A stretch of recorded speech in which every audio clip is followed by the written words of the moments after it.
சங்கீதம் 42 உங்கள் கூட அடுத்த 2 மணி நேரம் பேசலாம் அப்படின்னு நினைக்கிறேன். நிஜமாக நாமேனா அது?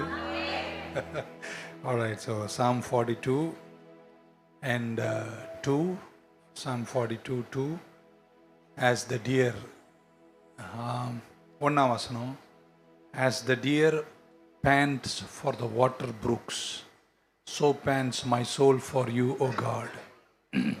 My soul thirsts for God, for the living God. When shall I come and appear before God? தமிழில் படிக்கிறேன்.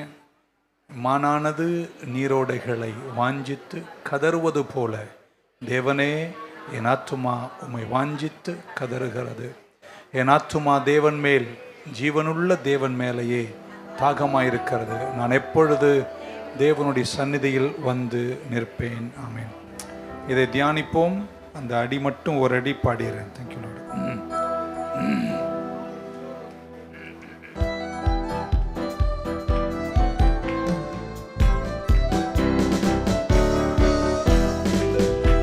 எல்லாரும் கையை தட்டி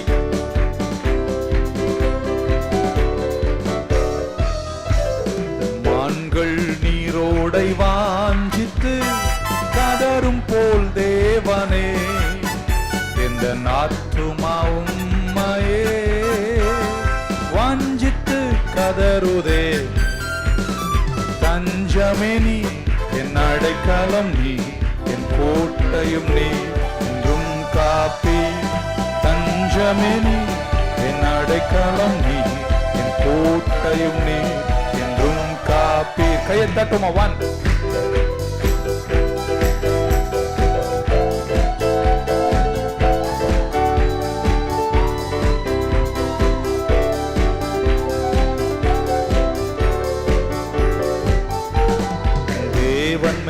ஆத்துமாமே தாகமாயிருக்கின்றதே, தேவன் மேல் ஆத்துமாமே தாகமாயிருக்கின்றதே. தேவனின் சந்நிதியில் நின்றிட ஆத்துமா வாஞ்சிக்குதே. தேவனின் சந்நிதியில் நின்றிட ஆத்துமா வாஞ்சிக்குதே. கையை நல்லா தட்டி. தஞ்சமே நீ, என் அடைக்கலம் நீ, என் கோட்டையும் நீ, என்றும் காப்பி. தஞ்சமே நீ, என் அடைக்கலம் நீ, என் கோட்டையும் நீ, என்றும் காப்பி. தலைக்கு மேல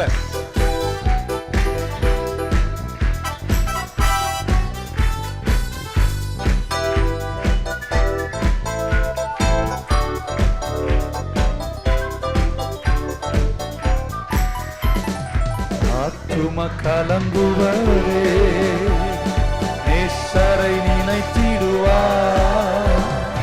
ஆத்தும கலங்குவரே, நேசரை நினைத்திடுவார்.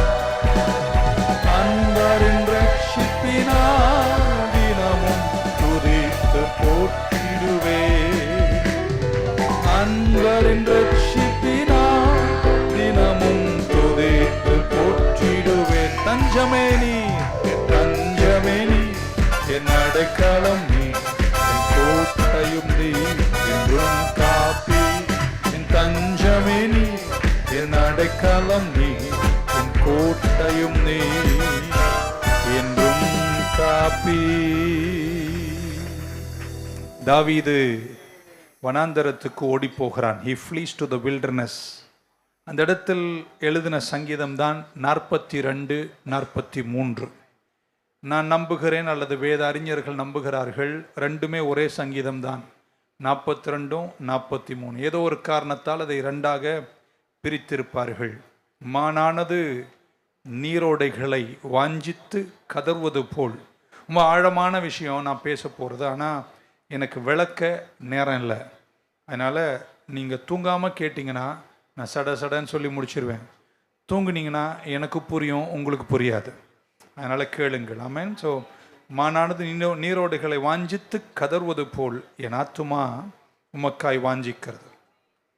தாவீது தாக்குதலின் கீழே இருக்கிறார். He is under attack. ஒரு மானை குறித்து படிக்கும்போது இப்படி கற்றுக்கொள்கிறேன். மான் துரத்தப்படும் போது, சத்ருவினால் துரத்தப்படும் போது தான் மான், அந்த இங்கிலீஷ் வேர்டு பேண்ட் அப்படின்னா இந்த நாய்ங்கெல்லாம் பண்ணும் பாருங்க, அந்த நாய் சும்மா கூட பண்ணும்.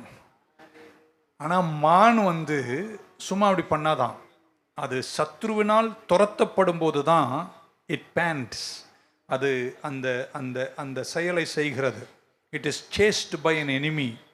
ஸோ ஒரு கேஷுவலாக போகிற மான் பேண்ட் பண்ணுவதில்லை அல்லது அப்படி கதறுவதில்லை. ஆனால் துரத்தப்படும் போது ஆராய்ச்சிகள் சொல்லுகிறது 80% மான்களின் சரத்தில் இருக்கிற தண்ணீர், 80% of water reserves are over. அப்படின்னா டெரிபிள் டீஹைட்ரேஷனில் அந்த மான் போயிட்டுருக்கு. இன்னும் கொஞ்சம் துரத்தப்படுமானால் சில மான்கள் விழுந்து செத்து கூட போய்விடுமா. அந்த அளவிற்கு சத்ருவின் துரத்துதல்கள் மான்களை பாதிக்கிறது என்று புரிந்து கொண்டு அதன் ஆழத்திலிருந்து தாவீது தன் வாழ்க்கையின் அனுபவத்தை எழுதுகிறார்.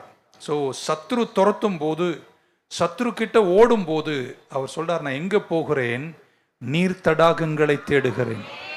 மானானது நீர் தடாகங்கள், நீர் ஓடைகளை வாஞ்சிப்பது போல, ஒரு மானை ஒரு சிங்கம் துரத்தும் போது அது ஓடி தன்னுடைய வேகத்தால் தன்னை விட்டு தப்பிய பின்பு மான் தேடுகிற முதல் விஷயம் தண்ணீர், தண்ணீர் தடாகங்கள். அதை மனதில் வைத்துக் கொள்ளுங்கள். ஸோ தாவீது இதை எழுதும்போது தாவீது துரத்தப்படுகிறார், சத்துருக்களால் துரத்தப்படுகிறார், ஆத்துமா களைத்து போயிருக்கு, ஓடுகிறார், பல துன்பங்களை சகிக்கிறார். சில மான் நீரோடைகளை வாஞ்சித்து கதறுவது போல என் ஆத்துமா வாஞ்சிக்கிறது.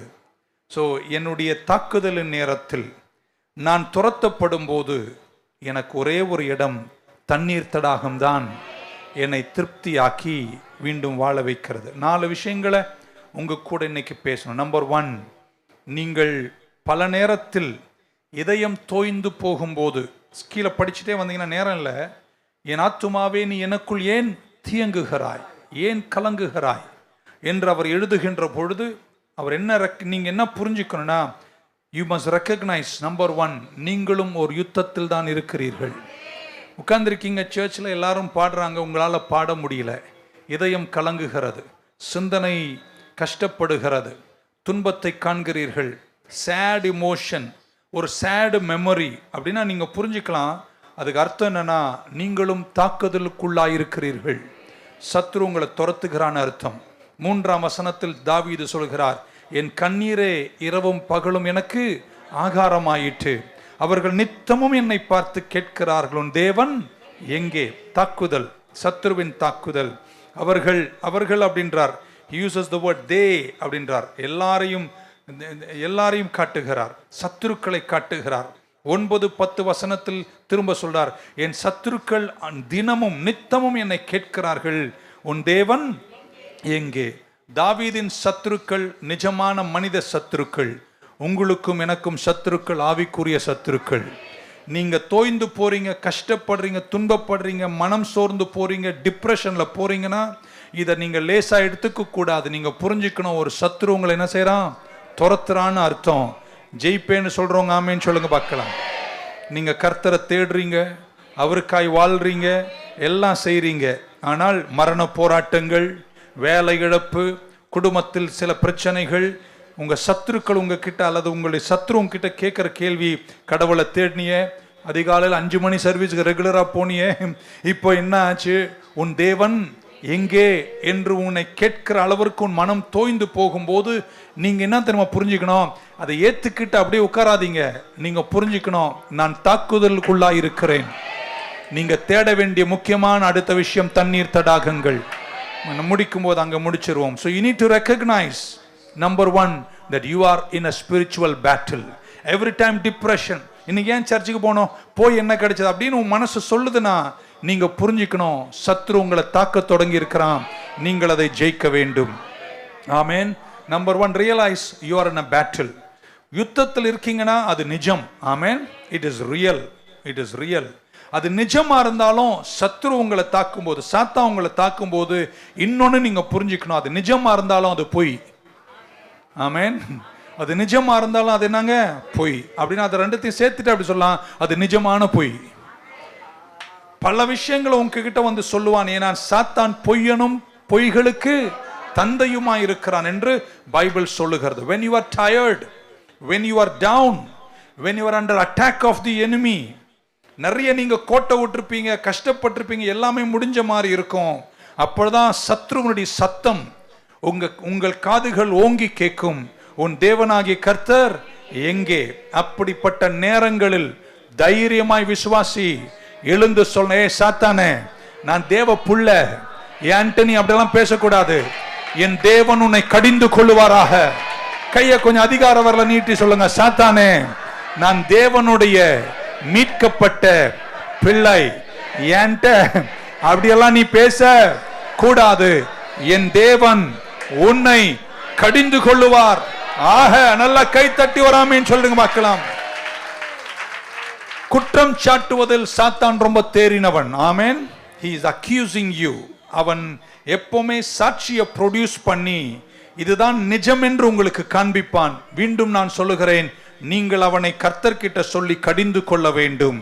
யோசேப்பின் சகோதரர்கள் யோசேப்பினுடைய வஸ்திரத்தை கொண்டு போய் இரத்தக்கரையோடு தகப்பன் கிட்ட கொடுத்த போது தகப்பனுக்கு எவிடன்ஸ் கொடுக்கிறாங்க, சாட்சியத்தை காண்பிக்கிறார். தகப்பன் சொல்றார், என் மகனை ஒரு துஷ்ட மிருகம் என்ன செய்திருக்க வேண்டும், கொண்டிருக்க வேண்டும் என்று பொய்யை நம்ப வைத்த சகோதரர்களை போல சத்ருவாகிய சாத்தானின் தந்திரம் ஒரு பொய்யை உங்களுக்கு நம்ப வைத்து அது நிஜம் போல காட்டும் போது நீங்க புரிஞ்சுக்கணும், நான் தாக்குதலில் இருக்கிறேன், கர்த்தர் எனக்காக எழுந்து யுத்தம் பண்ணுவார்.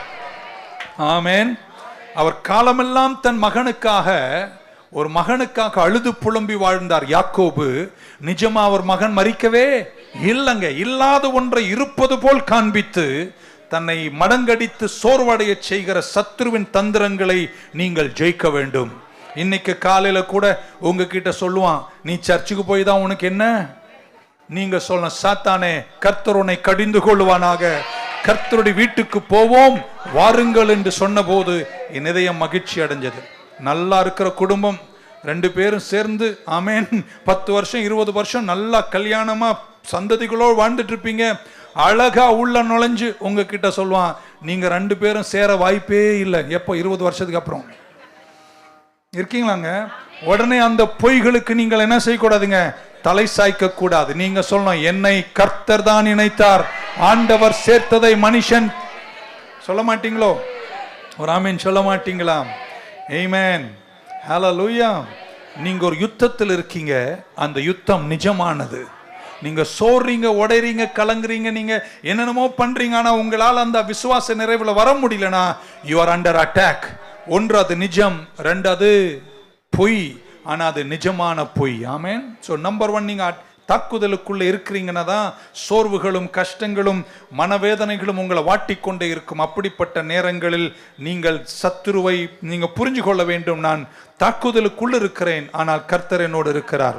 2வது இப்படி சொல்றேன், நீங்கள் சோர்வின் பள்ளத்தாக்கில் போகும்போது உங்க சத்தத்திற்கு நீங்கள் செவி கொடுக்காதிருங்கள். ஆமென்.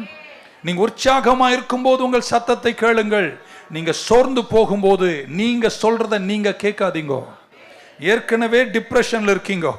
4ஆம் வசனத்தில் சொல்றார், when I remember these things, சொல்றார், இவைகளை நான் நினைக்கும் போது என்னுடைய ஆத்துமாவை, எல்லாம் சொல்லுங்க, ஆத்துமாவை நான் ஊற்றுகிறேன், நானே என்னோடு பேசுகிறேன். ஆமென். நீங்கள் அப்படிப்பட்ட நேரங்களில் டிப்ரெஸ்டா இருக்கிற நீங்க, டிப்ரெஸ்டா இருக்க உங்க கூட நீங்க பேசாம இருக்கிறது ரொம்ப சந்தோஷம், நல்லது. அப்படிப்பட்ட நேரங்களில் உங்களை விட ஆவியில பலம் உள்ள யாரோ ஒருத்தர் உங்க கூட பேசுவதுதான். புரிஞ்சவங்க ஆமீன் சொல்லுங்க. நேரம் இல்ல, பரிசுத்த ஆவியானவர் பேசட்டும். இப்படி சொல்றேங்க, நீங்க தாக்குதல் இருக்கீங்கன்னா நீங்க திரும்ப அடிக்கணும். புரியல உங்களுக்கு?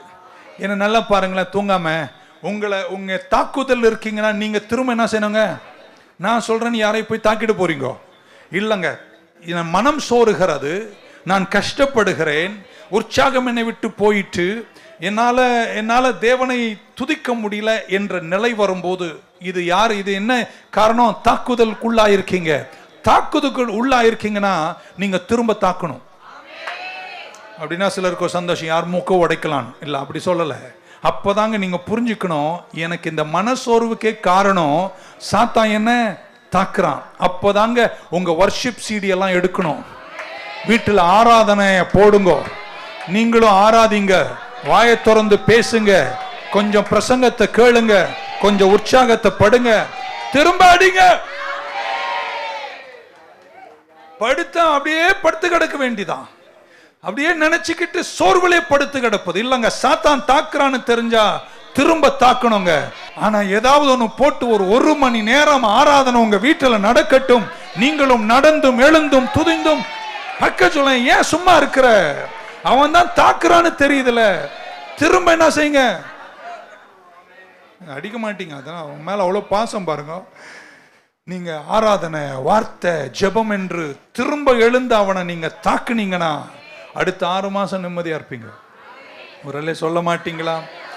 நிறைய பேர் யுத்தத்தில் இருக்கீங்க என்று தெரியாமல் உங்கள் உள்ளத்தின் சோர்வுகளுக்கே உங்களை இடம் கொடுத்து தோய்ந்தும் உடைந்தும் போய்கொண்டிருக்கிறீர்கள். இன்னைக்கு எழுந்து திரும்ப நீங்கள் தாக்கணும் அப்படின்னு சண்டை போட சொல்லுங்க. ஆராதிங்க, ஜெபம் பண்ணுங்க, விசுவாசமா இருங்க, விசுவாச வார்த்தைகளை சொல்லுங்கள். கர்த்தர் உங்க கூட இருப்பார். ஆமென். ஹல்லேலூயா.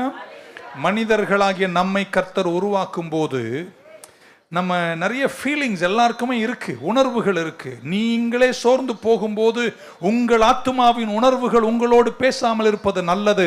அப்படிப்பட்ட நேரத்தில் உங்களை விட விசுவாசத்தில் பலனுள்ள யாராகிலும் உங்க கூட பேசுவதற்கு இடம் கொடுங்கள். யாருக்கு தெரியும், அவங்க உங்களை தூக்கி நிறுத்துவார்கள். பொதுவாக ஆண்கள் நிறைய பேசுவதில்லை, பெண்கள் நிறைய பேசுவாங்க. நாங்க 2 வார்த்தை சொன்னா நீங்க 27 வார்த்தை சொல்வீங்க. ஆராய்ச்சியே அப்படிதான் சொல்லுகிறது. ஆமென்.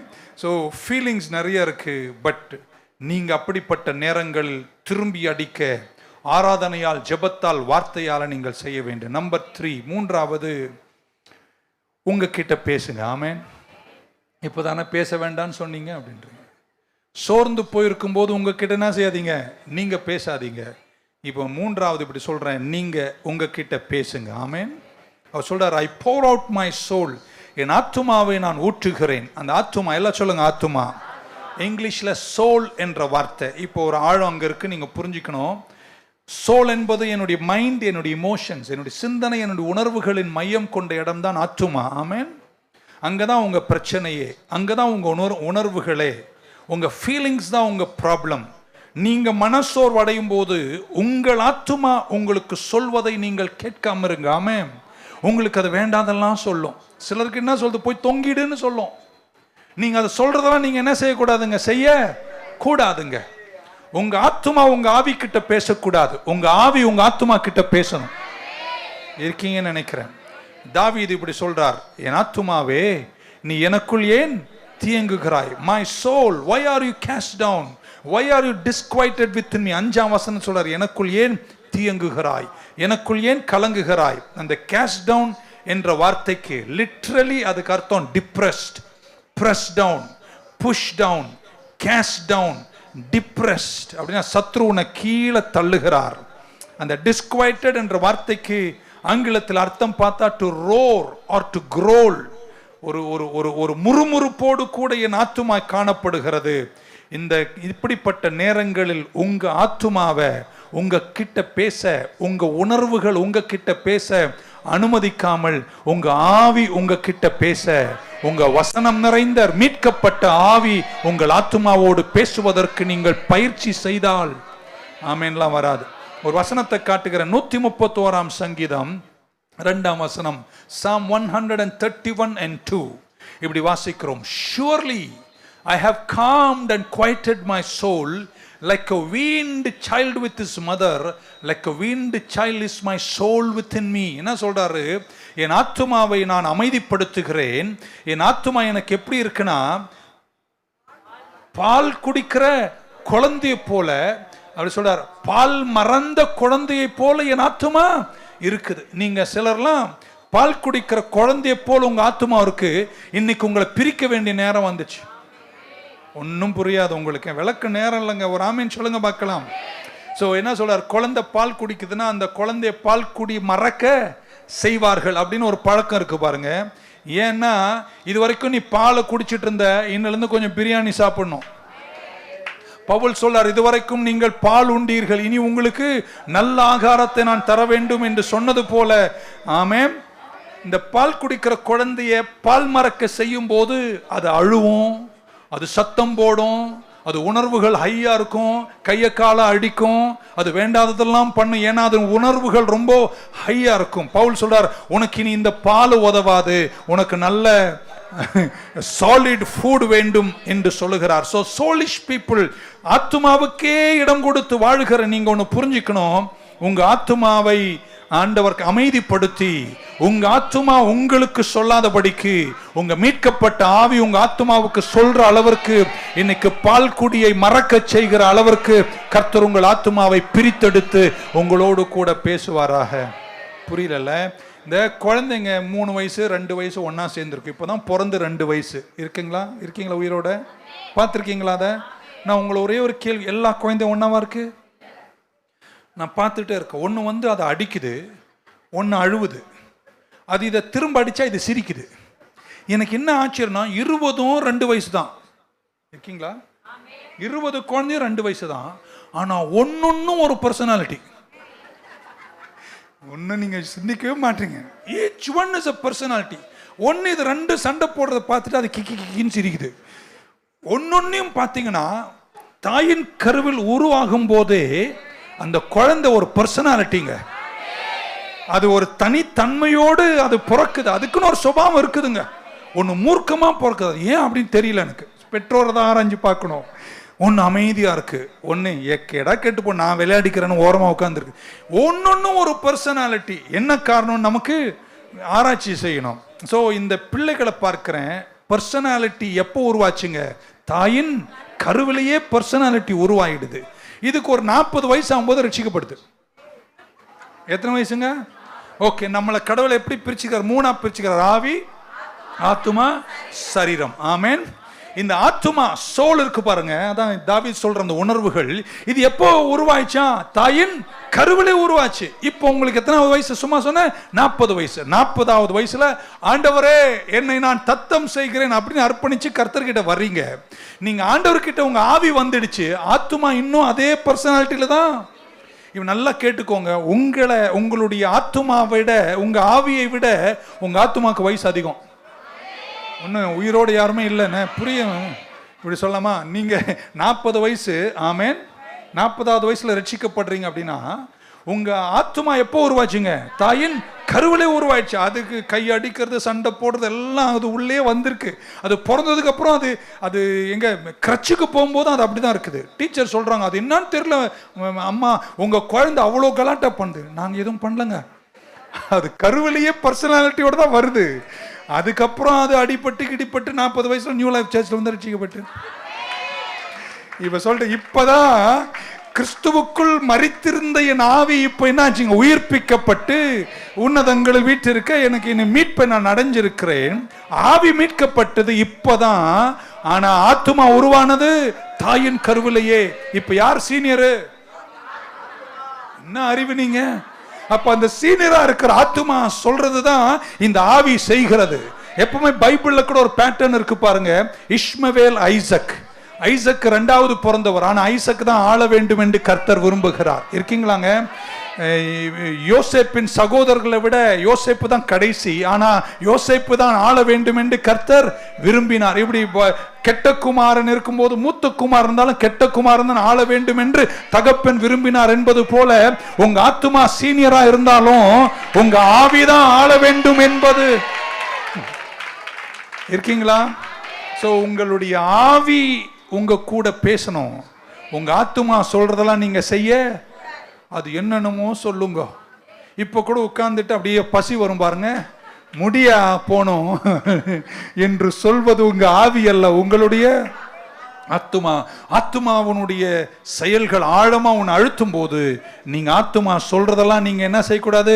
செய்யக்கூடாது. மாறாக உங்க ஆவி உங்களுக்கு சொல்வதை செய்யற அளவிற்கு நீங்க வளர்ந்துட்டீங்கன்னா நீங்கள் ஜெயமா இருப்பீர்கள். புரிஞ்சவங்க இருந்தா ஆமேன் சொல்ல மாட்டீங்களா? இது ஒரு ஸ்பிரிச்சுவல் பிரின்சிபிள். ஆமேன். சோ தாக்குதல் இருக்கீங்க, உங்க மனம் சோர்ந்து போகிறது, நீங்க தோய்ந்து போறீங்கன்னா நீங்க உங்க ஆத்மாவை பார்த்து ஒரே ஒரு வார்த்தை சொல்லணும், கொஞ்சம் வாய மூட. சொல்ல மாட்டீங்க. ஸோ தாவீது கம்ப்ளைண்ட் பண்றார், his soul keeps on talking. சில நேரத்தில் நாமும் கஷ்டப்படும் போது, துன்பப்படும் போது, தாக்குதலுக்குள்ளாகும் போது என் ஆத்துமா நிறைய பேசுகிறது, உணர்வுகள் பொங்கி எழுந்துடும். அப்படிப்பட்ட நேரத்தில் நீங்க சொல்லணும், ஆத்துமாவே கொஞ்சம் அமைதியா இரு, என் ஆவியே நீ என்னோடு செய், பேசு என்று உங்கள் ஆவிக்கிடம் கொடுக்கணும். இருக்கீங்களா? வராமேன்னு சொல்ல மாட்டீங்களா? நான் சொல்றது யாருக்காவது ஏதாவது புரிஞ்சிருந்தா? கடைசி அப்படி சொல்ல விரும்புகிறேன். நீங்கள் தாக்குதலுக்குள்ளாகும் போது, when you are under attack, go to God. நீங்க போக வேண்டிய இடம் கர்த்தருடைய சமூகம். இருக்கீங்கன்னா ஒரு ஆமீன் சொல்லுங்க பார்க்கலாம். 42, 43 ரெண்டுமே ஒரே சங்கீதம். 5, 11, 43, 5 3 வசனங்களை நம்ம முன்பு படிச்சிருக்கோம், திரும்ப படிப்போம். 5ஆம் வசனத்தை பாருங்கள். verse number 5 சொல்றார், why are you cast down, O my soul, why are you disquieted within me? Hope in God, for I shall yet praise him for the help of his countenance. இங்கிலீஷ்ல படிக்கிறேன்னா அதுல ஒரு வித்தியாசத்தை பார்க்க. his countenance, அவருடைய முகப்பிரகாசத்தின் கீழ் நான் வருகிறேன். Okay, 5ஆம் வசனம் 5 தான் படிச்சோமோ? 11ஆம் வசனம், சாரி, 11வது வசனம். why are you, same வசனம், cast down, O my soul, why are you disquieted within me? Hope in God, for I shall yet praise him, the help of, முதல் வசனத்துல his countenance சொல்லிச்சு, இப்ப சொல்றது my countenance. முதல்ல சொல்றாரு அவருடைய முகப்பிரகாசம், இப்ப சொல்றாரு என்னுடைய முகப்பிரகாசம். 43:5 படிச்சிடுறேன். 43:5 why are you cast down, O my soul, ஒரே வார்த்தை தான் சொல்றார் திரும்ப. why are you disquieted within me? Hope in God, for I shall yet praise him, the help of his countenance சொல்ல my countenance. நான் அதை எப்படி புரிஞ்சுக்கிறேன்னா, நான் தாக்குதல் இருக்கும்போது, நான் கஷ்டப்படும் போது சொல்றாரு, நான் உங்க முகப்பிரகாசத்தின் கீழே வரேன்றார். முதல்ல நான் அங்க வந்தானா அதுக்கப்புறம் என் முகப்பிரகாசம் நல்லா ஆயிரும். புரியல உங்களுக்கு? ரொம்ப ஆழமான விஷயத்த சொல்லியிருக்கானா, நீங்க லேசா எடுத்துக்கிட்டீங்க. ஏன் காலையில சிலர் மூஞ்சியெல்லாம் கோணையா இருக்கு அப்படின்னு உங்களை சொல்லல. வருத்தம், தாக்குதல், கஷ்டம். ஒன்று தெரிஞ்சுக்கோங்க, கிறிஸ்மஸ் எல்லாரும் வந்து உட்காந்து சாப்பிட்டுட்டு இருப்பாங்க, வீட்டுக்குள்ள கலகலன்னு இருக்கும். ஆனால் நீங்கள் ஏதோ மன கஷ்டத்தில் இருக்கீங்க வைங்களேன், இன்னதான் நீங்கள் ஃபேர் அண்ட் லவ்லி போட்டாலும் மூஞ்சி காமிச்சிடும். ஆமாவா இல்லையா? நிஜமா ஒரு கஷ்டத்தில் இருக்கீங்க வைங்களேன், உங்கள் பக்கத்தில் எல்லாரும் கொண்டாடி கேக் சாப்பிட்டு வெட்டிக்கிட்டு ஜாலியாக இருப்பாங்க. ஆனால் உன் மூஞ்சியில் அந்த சோகம் நல்லா தெரியும், அது மூஞ்சி நல்லா காமிச்சிரும். தாவீது அப்சலோமினால் துரத்தப்பட்டு ஷிமெயு தூஷிக்கிறான், கல்ல மண்ண வாரி எறிகிறான். உன் தேவன் எங்க, உன்ன மாதிரி பொல்லாதவன்லாம் இல்லைன்னு தாவீத கேவலமா பேசுறான். சாத்தானுடைய தந்திரமே என்ன தெரியுமா? உங்களை கேவலமா காட்டுவான். அப்படிப்பட்ட நேரத்தில் நீங்க போக வேண்டிய இடம், ஒரு மானானது நீரோடுகளை வாஞ்சித்து கதறுவது போல, நான் தேடப் போவது மனுஷனை அல்ல, என் நீர் தடாகங்களை நான் தேடுகிறேன். தாவீது உங்களுக்கு தெரியும், தாவீது கிண்ணறத்தை வாசித்து, ஆமேன், ஆடுகளை மேய்க்கும் காலத்தில் ஸ்கில்ஃபுல்லா ப்ளே பண்ணுவானாம். அவ்வளோ திறனோடு வாசிப்பானாம். பாடுறதுலையும் வாசிக்கிறதுன்னு ஒரு திறன் இருக்குங்க. அதுல தாவீது ரொம்ப திறன் பெற்றவராக இருந்ததுனால அவன் வாசிக்கிற சத்தத்தை கேட்டவர்கள் யாரோ போய் அரண்மனையில சொல்லியிருக்காங்க, நம்ம ராஜாவுடைய டிப்ரெஷனே போகணும்னா அந்த ஆடு மேய்க்கிற பையன் இருக்கான் பாருங்க, அவங்க வந்து வாசித்தா சரியாயிடும் என்று சொல்லும் அளவிற்கு திறனோடு வாசிக்கிறவனாக இருந்தான். ஆமென். அதனால இப்ப துரத்தப்பட்டு அரண்மனையை இழந்து குடும்பத்தை இழந்து யூதிய வனாந்தரத்தில் கஷ்டப்படும் காலத்தில், மகன் சிங்காசனத்தை எடுத்து கேவலப்படுத்தும் நேரத்தில், எங்கே போவோம் என்று தெரியாமல் தவித்த தாவீது எழுதின சங்கீதத்தின் ஆழத்தை நீங்க புரிஞ்சுக்கலாம். when I am attacked, when I am under attack, when I am chased, என் ஆத்துமா எனக்கு பல விஷயத்தை சொல்லி என் உணர்வுகள் ஹையா இருக்கும் போது நான் வேற எங்கேயும் போக மாட்டேன், நான் ஒரு இடத்துக்கு தான் போவேன். அவர் சொல்றாரு 2ஆம் வசனத்துல 42, நான் தேவாலயத்தை விரும்புகிறேன், ஆனா அங்கே என்னால் இப்ப போக முடியாது.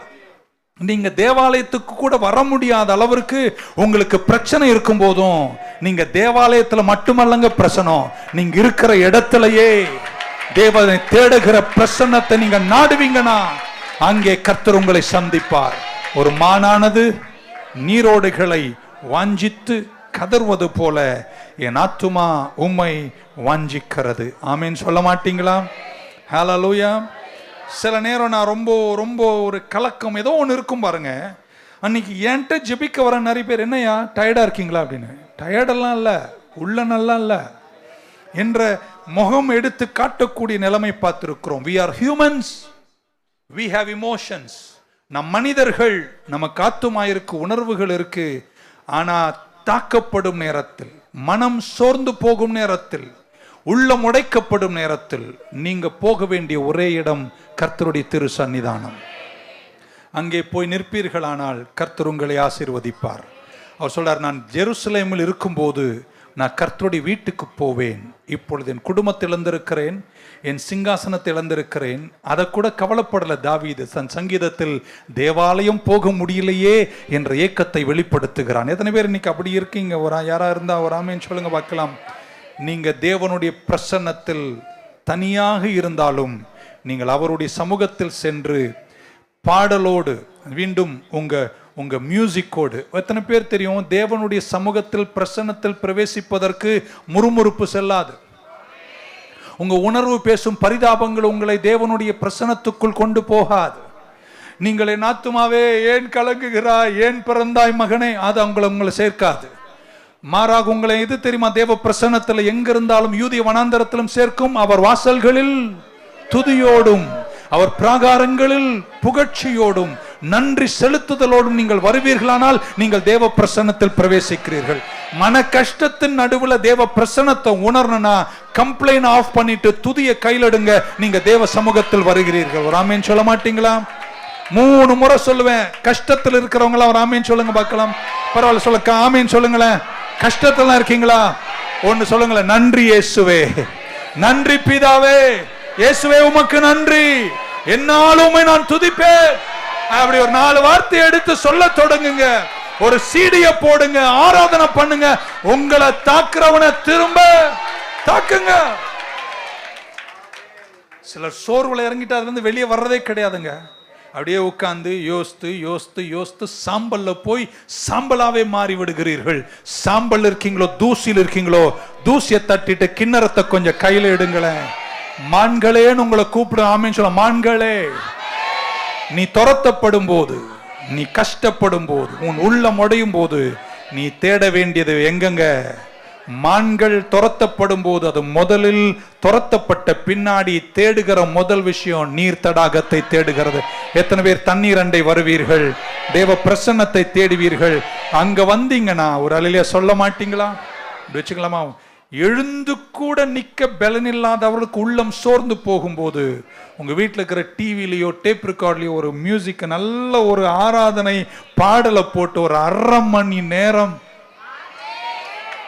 திருப்பி அடிக்க மாட்டீங்க.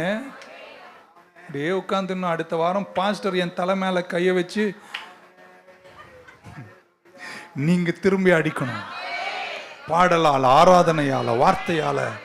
ரொம்ப நாளெல்லாம் சோர்வுக்கு நீங்க இடம் கொடுக்க கூடாதுங்க. ஏன்னா உங்க ஆத்துமா உங்களை விட ரொம்ப, உங்க ஆவியை விட ரொம்ப சீனியர். அது பிறப்பிலிருந்தே அப்படி இருக்கு. அதை மாத்தி அமைக்கணும்னா நீங்க திரும்ப அடிக்கணும், நீங்க ஆராதிக்கணும், வார்த்தைக்கு வரணும். நீங்க நீர்த்தடாகங்கள் கிட்ட வந்து உங்க துரத்துதலுக்கு பின்னாடி எல்லார் வாழ்க்கையிலும் கஷ்டம் இருக்குங்க. இந்த உலகத்துல உனக்கு துயரம் உண்டு, ஆனா நீ போக வேண்டிய இடம் எங்கங்க? நீர்த்தடாகம். அங்க வந்து நீங்க தண்ணியை குடிக்கணுங்க. அங்க வந்த பிரசன்னத்தில் நிற்கும் போது கர்த்தர் உங்கள் உள்ளத்தை தேற்றி திரும்ப நீங்கள் தேவாலயத்துக்கு வருவீர்கள். இந்த சொல்ற வார்த்தைக்குள்ளாமே கர்த்தர் உங்களை கைவிடவே மாட்டாருங்க. திரும்ப உங்க சிங்காசனத்தை தருவாருங்க. உங்க அப்சலோம தொங்க விடுவாருங்க. கர்த்தர் உங்களை ஜெயமா நடத்துவாருங்க. இதெல்லாம் ஒரு முடிவே கிடையாதுங்க. உங்க ஆத்துமா உனக்கு பல விஷயத்தை சொல்லும் போது ஆத்துமாவை ஆஃப் பண்ணிட்டு ஆவிக்கு இடம் கொடுங்க.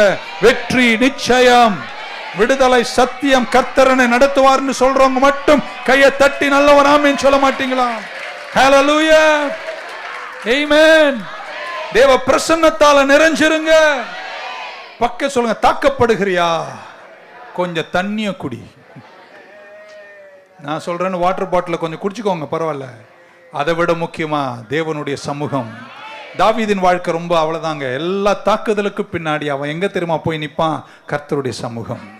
நீரே என் தஞ்சம், நீரே என் அடைக்கலம், நீரே என் கோட்டை, நீர் எனக்கு எல்லாமா இருக்கிறீர். இன்னைக்கு காலையில் எத்தனை பேர் கஷ்டத்தோடு வந்திருக்கீங்க, ஒரு சேட் மெமரி, சில நடந்த விஷயங்களின் வேதனைகள், இன்னைக்கு நீங்க தாக்கப்படுகிறீங்க, துரத்தப்படுறீங்க. Get a cool drink of water. ஒரு நல்ல நீர் தடாகத்துக்கு வந்திருக்கீங்க. ஆமான் திரும்பி பார்க்கறது, அப்பா கொஞ்சம் துன்பம் ஓஞ்சிருக்கு, நான் ஓடி வந்தேன், களைச்சு போயிருக்கேன், நான் எப்படி சொல்றேன், நான் பேண்ட் பண்ணுகிறேன், நாய் ஓடி வந்தா ஆன்ற மாதிரி நான் வந்திருக்கேன். பட் நவ் இதுலேருந்து இன்னும் நான் வாழணும்னா எனக்கு ஒன்று தான் தேவை, கொஞ்சம் குளிர்ந்த பானம் எனக்கு தேவை. I need some cold drinking water. எத்தனை பேர் குடிப்பீங்க? குடிக்கணும். ஆமேன்னு சொல்ல மாட்டீங்களா? அந்த பிரசன்னத்தில் வந்து நிற்கும் போது கர்த்தர் உங்களை வெற்றியாய் நடத்துவார். Shall we stand in the presence of God? அந்த பாடலை என் கொடுத்தீங்கன்னா இந்த பிள்ளைகளுக்காக ஜெபம் பண்ணி அனுப்பிடுவோம். Thank you Jesus.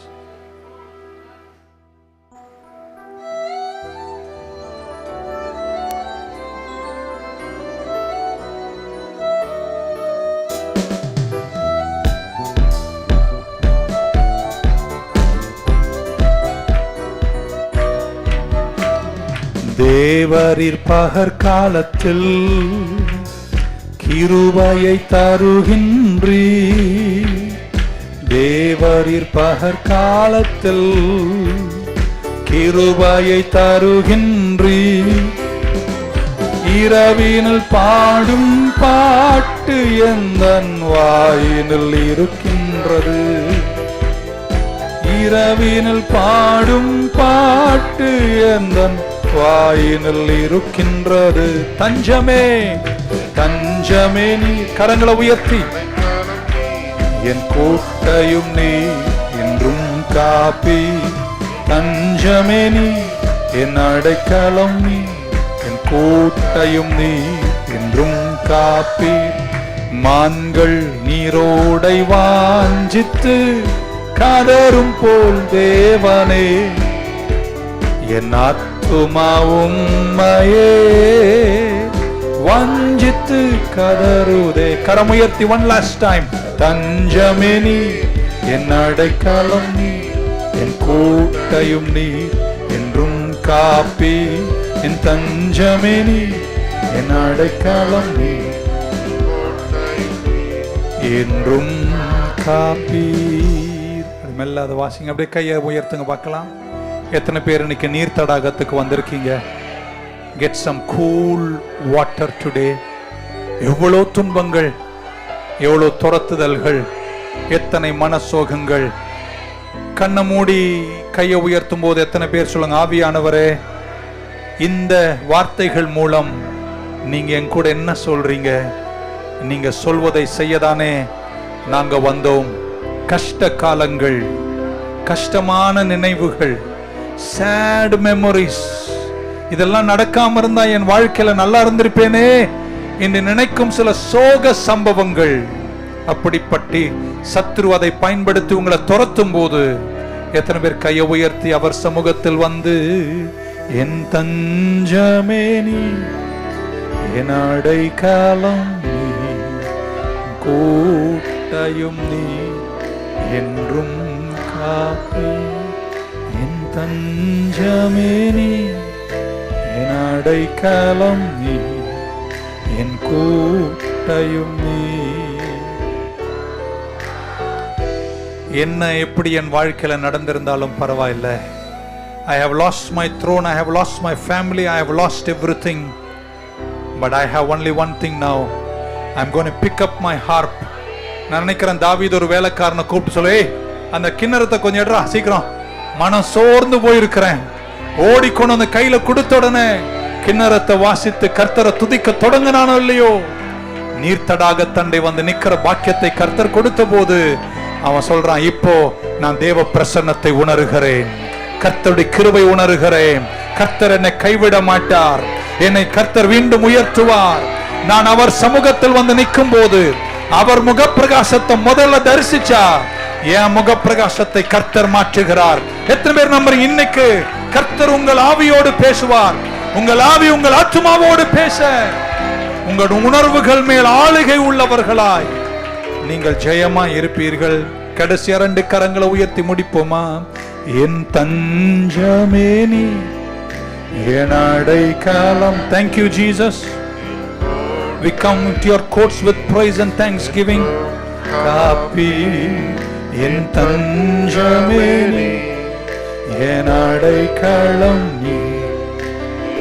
ரெண்டு கைய மேல உயர்த்துங்க. இன்னைக்கு நீங்க பரலோக பிரசன்னத்தின் கீழ் வந்து நிக்கிறீங்க. Your panting is going to be over. நீங்க துரத்தப்பட்ட நாள் முடிய போகிறது. நீர் தடாகத்தை வந்து நின்றுட்டீங்க. You are taking some cool drink today. நீங்க தொடர்ந்து ஓட போறீங்க. உங்க ஓட்டம் ஜெயமாய் முடியும். விசுவாசத்தை துவக்கினவரும் முடிக்கிறவராக இருக்க கிறிஸ்துவை நோக்கி நான் ஜெயமாக ஓடுவேன். You are seated in the heavenly places. உயர் ஸ்தலங்கள் அமர வைக்கப்பட்டவர்கள் நீங்கள். சோர்ந்து போகாதே, கலங்கி நிற்காதே, உடைஞ்சு போயிராத.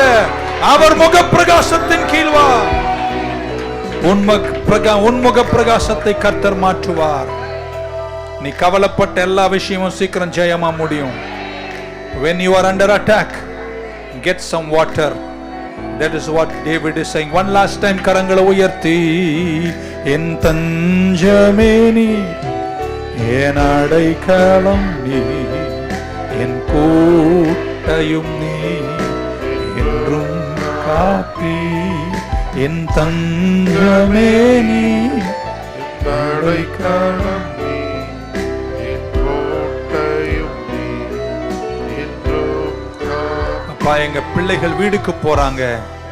இப்படிப்பட்ட சந்தர்ப்பங்களை சத்துரு துரத்தி தாக்கும் போது திருப்பி அடிக்க வசனம், வார்த்தை, ஆராதனை, ஜெபம் என்ற விசுவாச ஆயுதத்தை எடுத்து உங்க சமூகத்தில் உங்க முகப்பிரகாசத்தின் கீழ் வெற்றி பெற கிருபை தாங்க என்று வேண்டி ஜெபிக்கின்றோம். இயேசு கிறிஸ்துவின் நாமத்தில் ஜெபிக்கிறோம் நல்ல பிதாவே. எல்லாரும் கரங்களை உயர்த்தி, என் ஆத்துமாவே கர்த்தரை ஸ்தோத்தரி, என் முழு உள்ளமே பரிசுத்த நாமத்தை ஸ்தோத்தரி.